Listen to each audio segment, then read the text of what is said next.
Namaste, dear children. Welcome to Deeksha online bridge course. Subject is physics, and today the topic of discussion is hydrostatics. What is that we are going to discuss in today's chapter? We will be discussing about fluid thrust. Thrust is nothing but the normal force. This normal force exerted by the fluid, how much is it? We will speak about pressure, Archimedes Principle. What does the principle state? Then we'll understand Pascal's law, its application. We'll speak about Bernoulli's theorem. So let's get started with fluid thrust.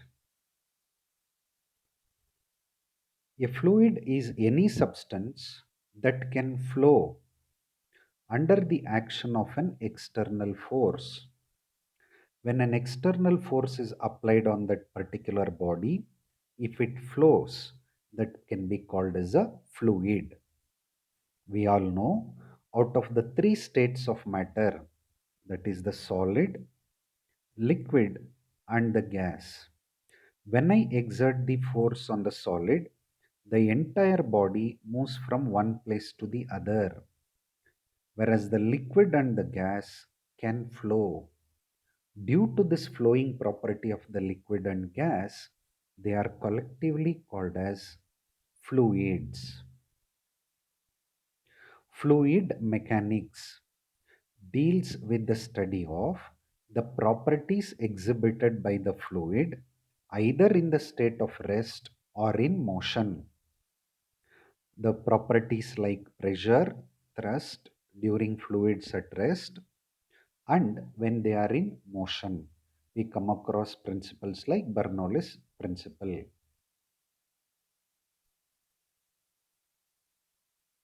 Now, let us understand the meaning of fluid thrust. What do you mean by thrust? Why is it called as thrust? And what is fluid thrust? Suppose this is a straight line. To this straight line, if I draw another line perpendicular to it, then we say the line A is perpendicular to the line B. A is perpendicular to B. But instead of the line B, if I have a sphere, and to the sphere, if I want to draw a line perpendicular to this, not possible. If this is 90-degree, this may not be equal to 90-degree because of the curvature of the surface. On either side, the angle may be equal, but it might not be equal to 90-degree. Therefore, in such cases, what we do is, for the particular surface, wherever I want to draw a perpendicular, I will actually draw a tangent to the surface. Suppose I want to draw a perpendicular here. At that point to the surface, I will draw a tangent. To this tangent, now I can draw the perpendicular. A is perpendicular to the tangent B at the point O.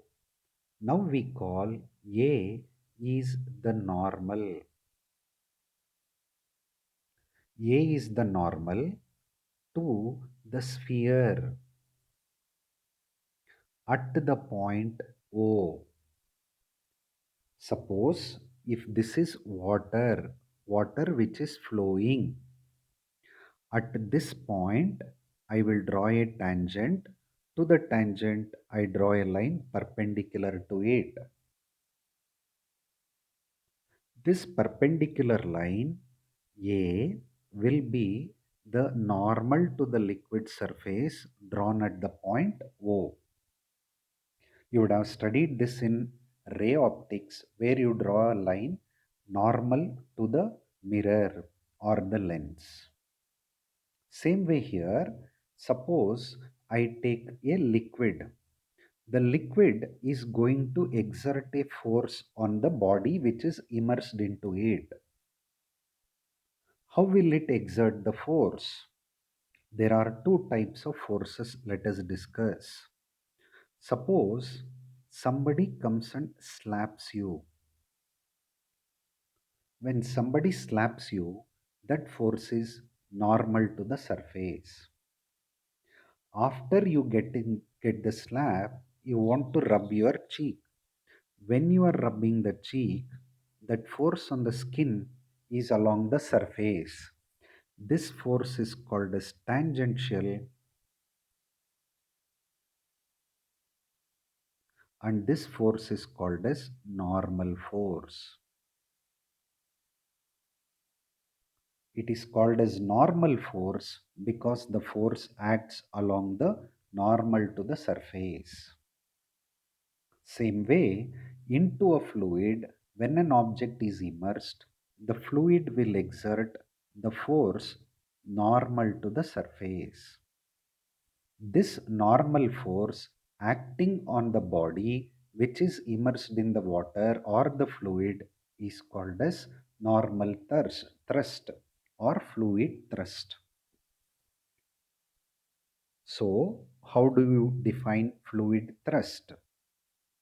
When an object is submerged in a fluid which is at rest, the fluid exerts a force on its surface. This force is always normal to the surface, and this normal force is called as the thrust. It is nothing but the force, hence it is measured in Newton. Now let us speak about pressure. It is also called as hydrostatic pressure. It is called as hydrostatic pressure because it is exerted by a fluid which is at rest. So, what do you mean by pressure? When some object is submerged in a fluid which is at rest, the normal force acting per unit area, normal force acting is called as thrust, per unit area is called as pressure. Suppose I have a container filled with water. Into this water, you put the physics book. Now, the water, this physics book is the object. It is submerged in. The fluid is water. In the container, the water is at rest. Now, what will the water do to the book? It will exert the force. How will it exert the force? Not along the tangent, but along the normal. This normal force is called as what? It is called as the thrust. This thrust acting on the area, this area of the physics book, that thrust per unit area, force by area is called as the pressure. Pressure is nothing but normal thrust exerted by the fluid on the object immersed in it per unit area. It is measured in Newton per meter square. Force is in Newton, area is in meter square. Newton meter square together is called as Pascal. The SI unit of pressure is Pascal. But in our common day-to-day use, we represent pressure in terms of atmosphere. One atmosphere is nothing but the pressure exerted by the atmosphere of the earth at the sea level. All the gaseous composition of the earth's atmosphere due to gravity will exert a force on the surface of the earth. That force at the sea level can be called as one atmosphere. How much is one atmosphere equal to? One atmosphere is equal to 1.013 into 10 power 5 Pascal. I am not comfortable writing like this because I have poor memory power. I can't remember this. So what I do is I will write it as 101.3 into 10 power 3 Pascal, or 101.3 kilopascal. This is our Bangalore's one of the FM rainbow station. It is called as FM Rainbow 101.3. 101.3 kilopascal is equal to 1 atmosphere. Now let us discuss about the pressure a little more. We know that pressure is equal to force by area. Suppose I have a container filled with water. This water has a mass equal to m. It will exert the force on the bottom. Let the area of this bottom be equal to A. Then the force can be written as mass of the water into gravity divided by A. This water is being pulled down by gravity. That gravitational force of water acts on the bottom of the container. Now, for the liquid, finding the mass is a challenge. So hence what I do is density rho is equal to mass by volume, or mass is equal to density into volume. Now what is the volume of the liquid here? It is nothing but the height into area. This will become rho into area into height. So if I write here, this will become rho A H G divided by A. A and A will get cancelled. So I am left out with rho G into H. For a fluid, the expression for the pressure exerted by the fluid is given by this formula. Pressure is equal to rho is the density of the fluid, g is acceleration due to gravity, h is the height.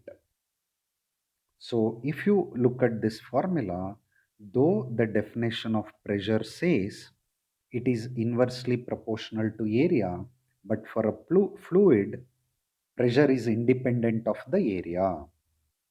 That is why if this is the lake, this is the lake. The lake has water up to a height equal to h1 and the area is a1. But I have another water tank. The area of the water tank is less, but the height of water in the tank is much high, h2. So the pressure exerted by this water on the bottom, the pressure exerted by the water on this bottom, if I consider, I will find that pressure exerted in the second case is more, pressure exerted in the first case will be less, because pressure is independent of area but directly proportional to the height. What I spoke is for the fluids. Now let us go to the next concept. Now here I have two pics. This is the mercury barometer.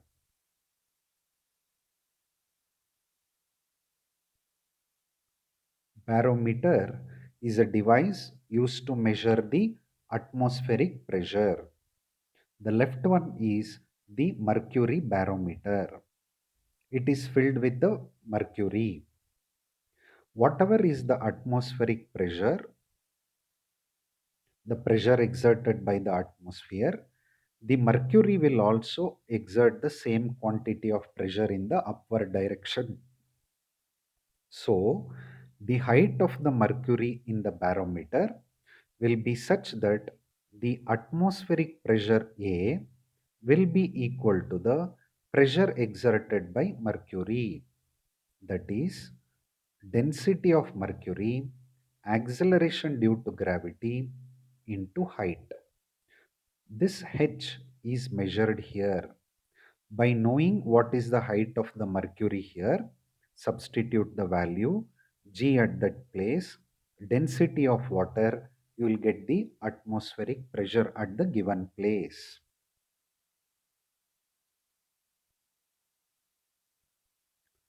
Now we will move on to Archimedes principle.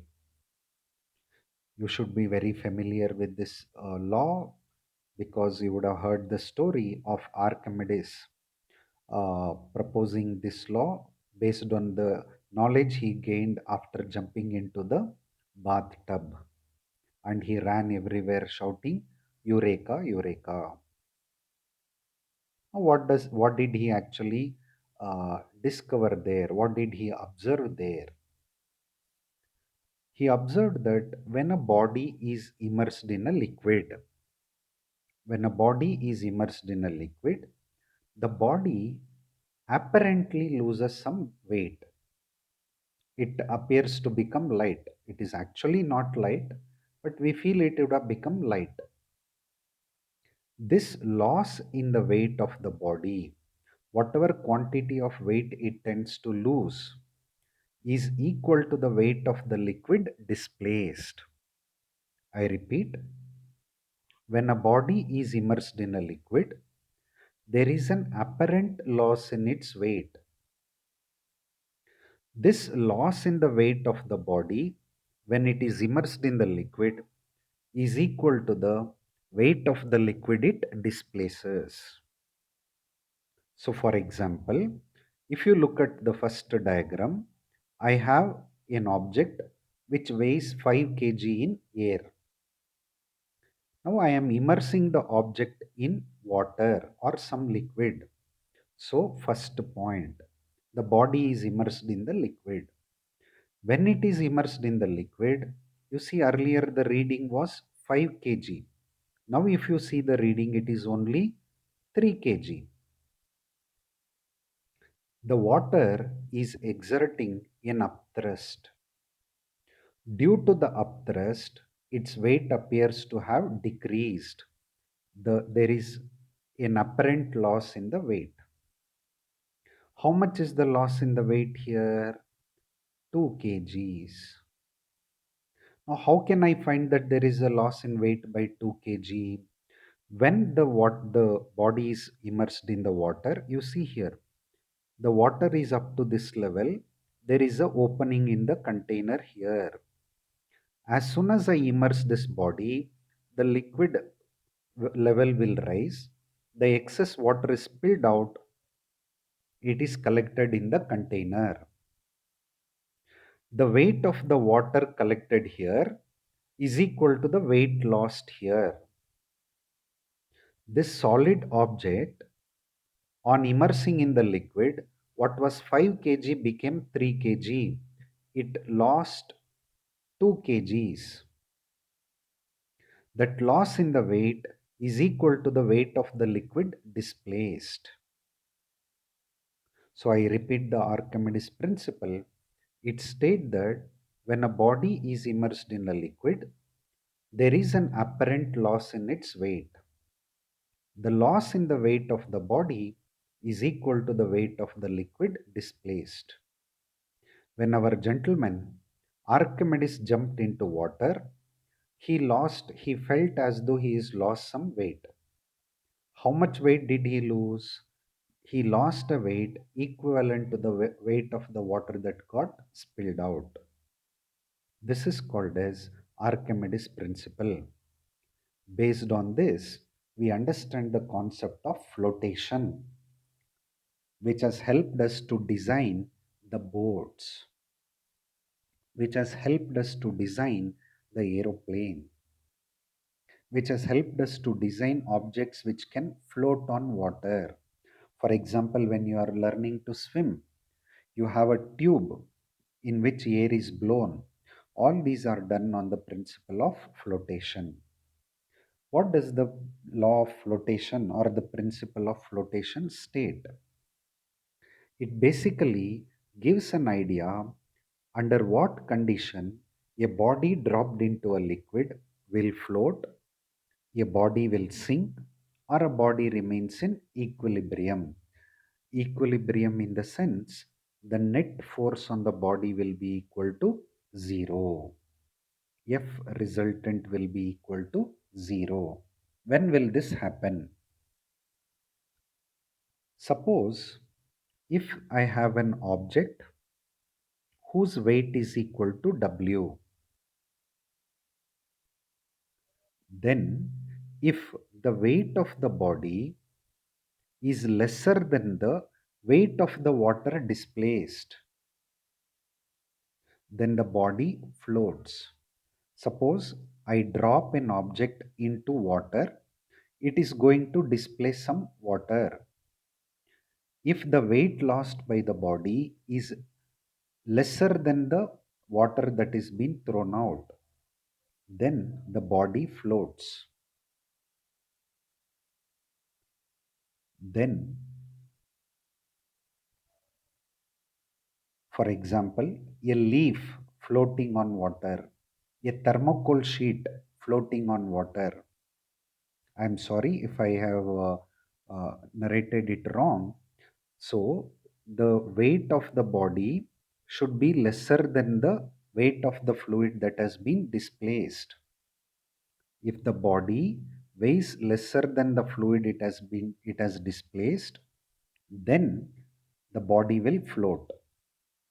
If the weight of the body is more than the water it will displace, or the fluid in which it is immersed gets displaced. If the body weighs more than the fluid it can displace, then it will sink to the bottom. If the weight of the body is equal to the weight of the fluid it displaces, then it will remain in the center with the net force being equal to 0. It is said to be in equilibrium. When you drop a pebble or a stone, it sinks to the bottom because the stone weighs more than the water it is going to displace. So, this is the law of flotation. Now, we move on to Pascal's law. Pascal's law states that whenever there is a change in the pressure at any point in an enclosed fluid which is at rest, then that change in pressure gets transmitted undiminished to all the points in the fluid. So, I am taking an enclosed fluid at rest. If you look at this diagram, the blue color indicates the fluid. It is bound by two pistons here. So it is closed from all the sides. It is enclosed and it is at rest. Now I am going to exert a force on this area, giving rise to a pressure. So I am adding an extra pressure at the point P here. The pressure acting at a point P will be transmitted to this point, to this point, to this point, to this point, to this point. At every point of the fluid, it gets the same pressure what I am applying here, undiminished. If I am giving a pressure of 5 Pascal at this point, the same pressure will get transmitted here, here, here, everywhere. The magnitude of the pressure will remain the same. So what does Pascal's law state? The Pascal's law states that the change in pressure at any point in a enclosed fluid at rest Enclosed fluid means it should be covered from all the sides. It should be at rest. Then the pressure exerted at one point gets transmitted to all the points in the fluid without getting diminished. The pressure value will remain the same. So in our diagram, the pressure exerted at the first piston P is equal to F1 by A1. The same will be the pressure acting on the second piston. The pressure on the second piston is also equal to P. This is equal to F2 divided by A2. According to Pascal's law, the pressure exerted on the first phase, the pressure at this particular point, pressure at this particular point, pressure on the second piston will remain the same. LHS are equal, so I can equate the RHS. F2 by A2 is equal to F1 by A1. So according to the diagram, it is very clear that at the first phase, the area of the piston is very, very small. Second phase, the area is large. Therefore, F2 can be written as A2 divided by A1 into F1. Now, because the second phase area is very, very large, even on exerting a small force on the first piston, I will be able to exert large force on the second piston. A small force acting on the first piston will give rise to a large force on the larger piston. This is the application of the Pascal's law. Where do I find this? In all the mechanic garages where they do servicing of car and heavy vehicles. In order to clean the lower part of the car or the engine, it has to be raised to a particular height. Therefore, we use something called as hydraulic lift.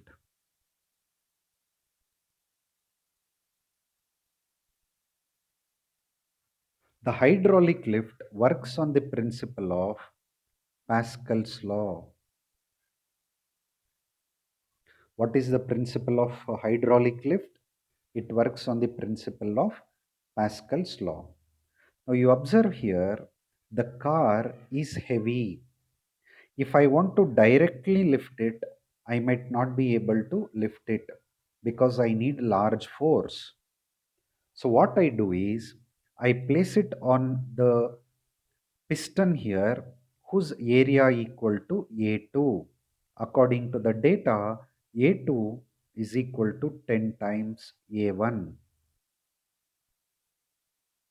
Now, when I exert a small quantity of force on the first piston, the pressure gets acting on the liquid. It acts in this direction, it acts in this direction, and it will act in this direction. The pressure exerted here, here, here, here, everywhere, the magnitude of the pressure will remain the same. The pressure exerted on the first piston is equal to the pressure acting on the second piston. That is, F1 by A1 is equal to F2 by A2. On cross multiplying, F2 is equal to A2 by A1 into F1. According to the data, the area A2 is 10 times A1. This will become 10 times A1 by A1 into F1. A and A will get cancelled, so your F2 will become 10 times F1. By using this simple device, even on exerting a small force on the smaller piston, I am able to exert 10 times larger the force. Suppose the car weighs 500 Newton, I need to just apply 50 Newton here. I will be able to get 500 Newton on the car.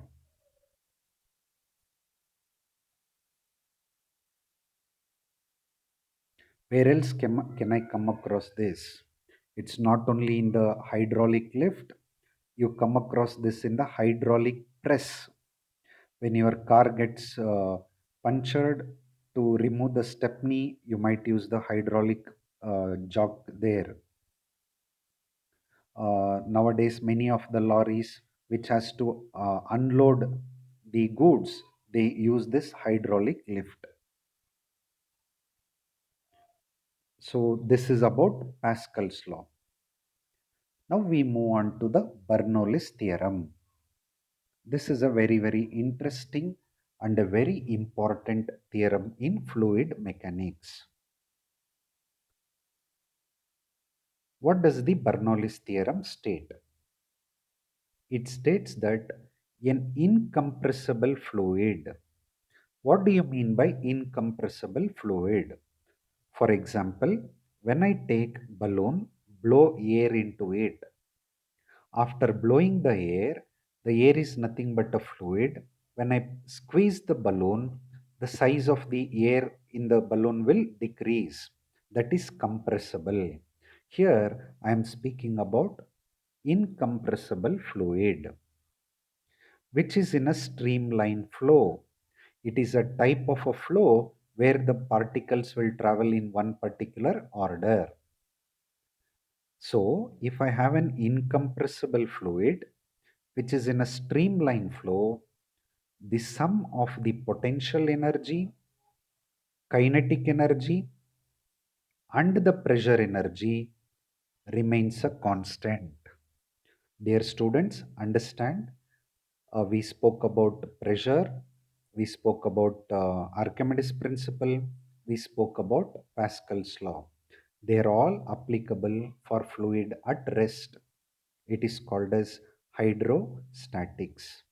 Now I am dealing about Bernoulli's theorem, where I am going to speak about the fluid in motion. This will be under fluid mechanics.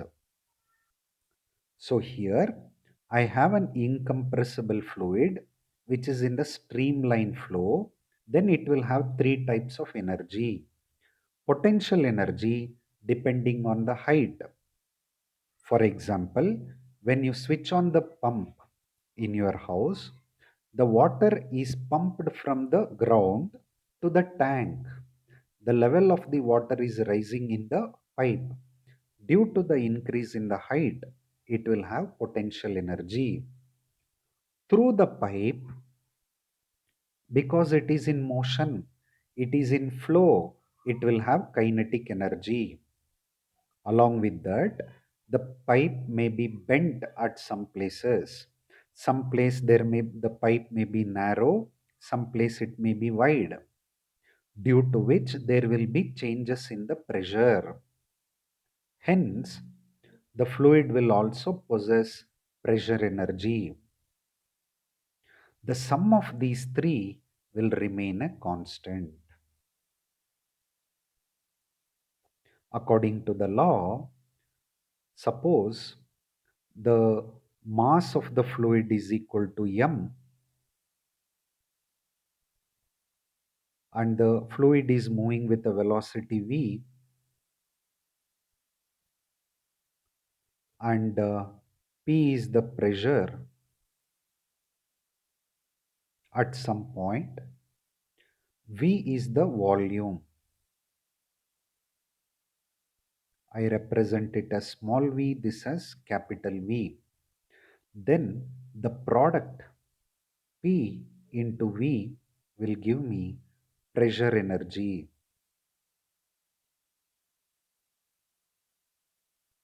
The product of P and V gives pressure energy.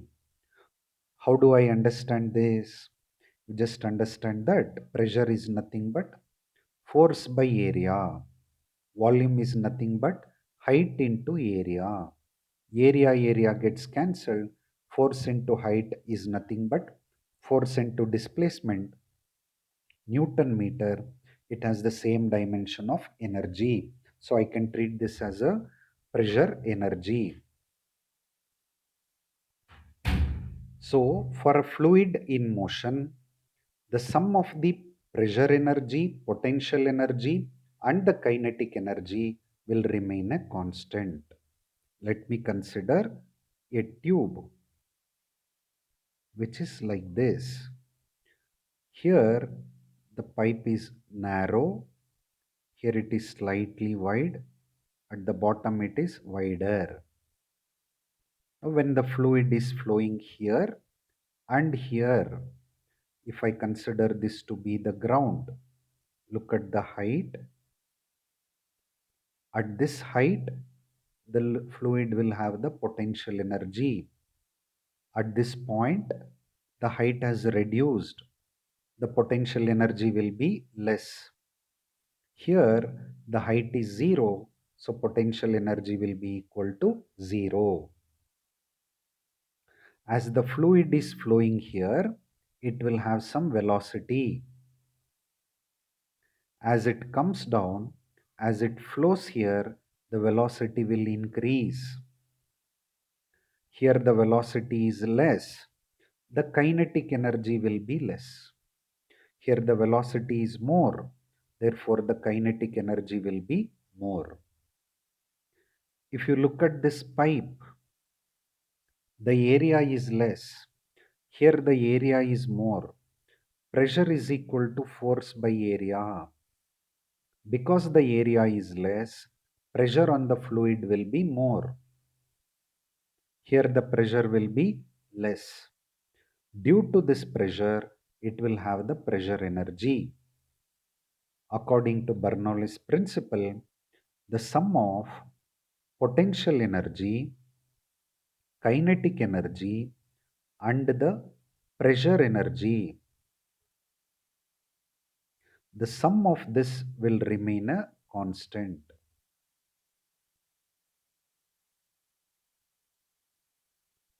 The potential energy here at the highest point plus the kinetic energy plus the pressure energy,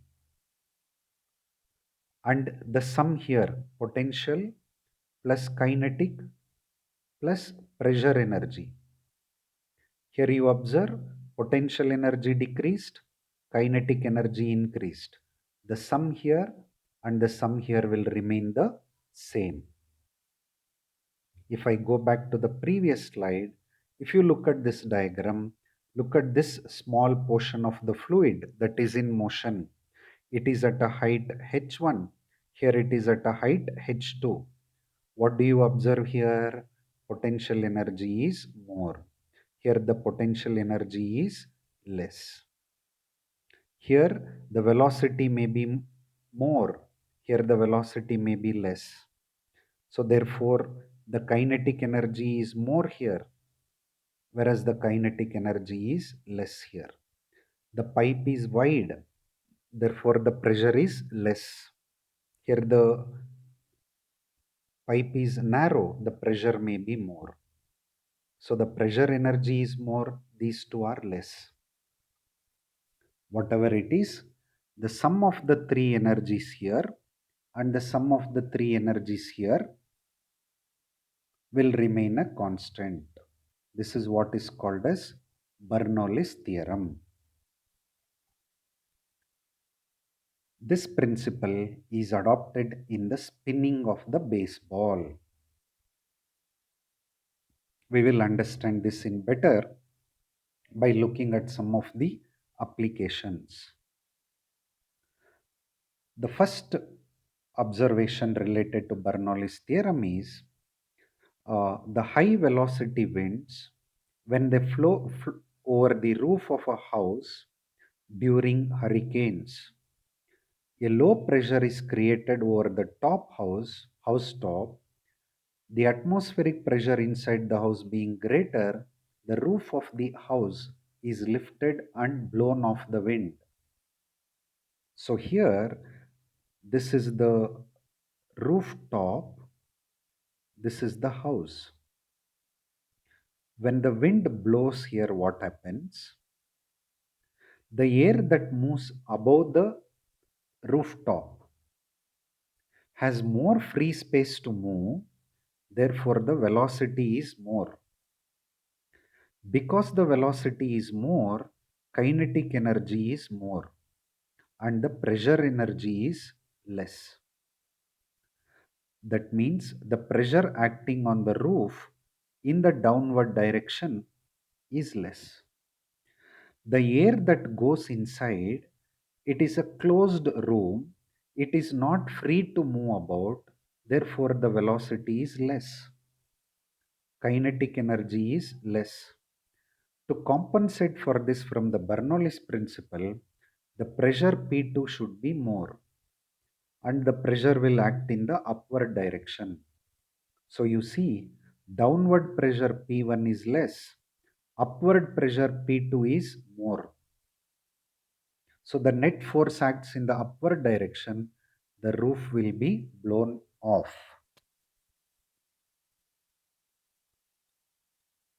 In the same way, the uplift of the aeroplane is based on this Bernoulli's theorem itself.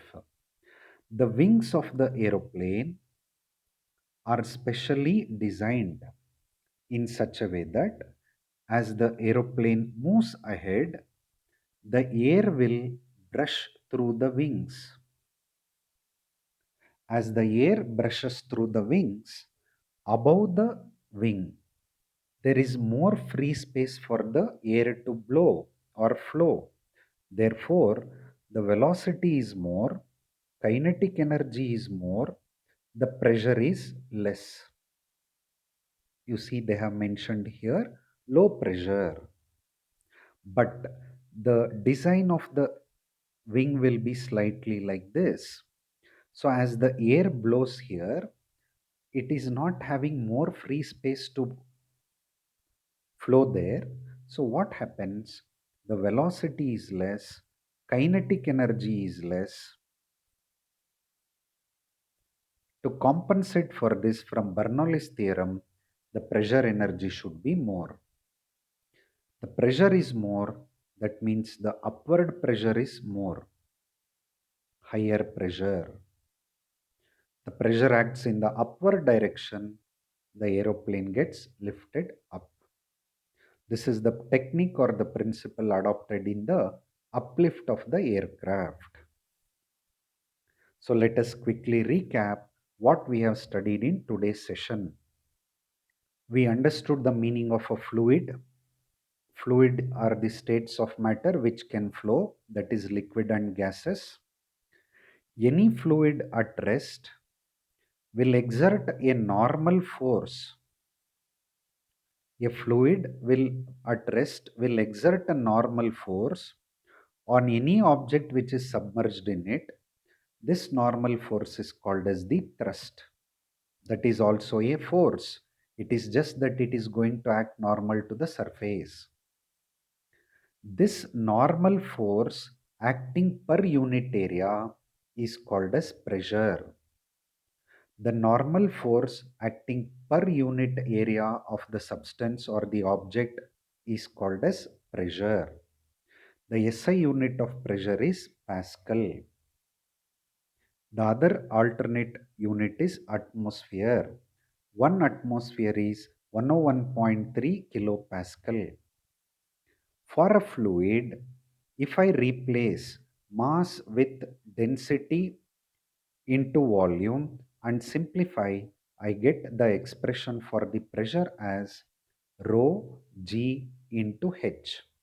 Rho is the density of the fluid, g is gravity, h is the height. This is the mercury barometer, the device used to measure the atmospheric pressure. Then we studied about Archimedes Principle. The Archimedes Principle states that when a body is immersed in a liquid, the body appears to lose some weight. The amount of weight lost by the fluid on immersing in water is equal to the weight of the fluid it is going to displace. In the diagram, a 5 kg body, when it was immersed in water, its weight became equal to 3 kg. That means it lost 2 kgs. And it was observed that on immersing the solid, the fluid that came out was also equal to 2 kg. The weight of the fluid displaced is equal to the weight lost by the object. This is used in the concept of flotation. In case the weight of the body is lesser than the fluid it can displace, then it will always float on the surface. Charcoal, thermocol, they float on water. If the weight of the body is greater than the water, the liquid that it can displace, then it will submerge to the bottom. A body remains in equilibrium in the sense the net force acts on it will be equal to zero. That happens when the weight of the liquid displaced is equal to the weight of the body. Then we discussed about Pascal's law. Pascal's law states that for a enclosed fluid which is at rest, if I exert a pressure at any point, that pressure gets transmitted to all the points without getting diminished. That means the pressure exerted at any point will be the same at all points inside the fluid. This is called as Pascal's law. This law is applicable or used in the hydraulic lift, hydraulic brakes. Now all the brake systems are working on the concept of hydraulic brakes. Then we discussed about Bernoulli's theorem. For any fluid in motion, the sum of the potential energy, kinetic energy, potential energy due to its height, kinetic energy due to its motion, and pressure energy, the sum of the three will always remain a constant. I can just say that Bernoulli's theorem is the consequence of conservation of energy. This is observed in the this principle is observed in the roof of the house flying away during the hurricanes. It is also used in the uplift of the aircraft. The wings of the aircraft are so designed such that when the aeroplane flies forward, the air that blows on the wings, the upper portion has more velocity and kinetic energy, and the downward pressure will be less. The air has less velocity and kinetic energy, hence has higher pressure acting in the upward direction. This leads to the uplift of the aircraft. So this is what we studied in hydrostatics or fluid mechanics topic. Let's catch up in the tutorial session in another 10 minutes. So with this, I try to complete the bridge course physics part 1. So wish you all the best and let's catch up in the tutorial session. Thank you all. Have a great day.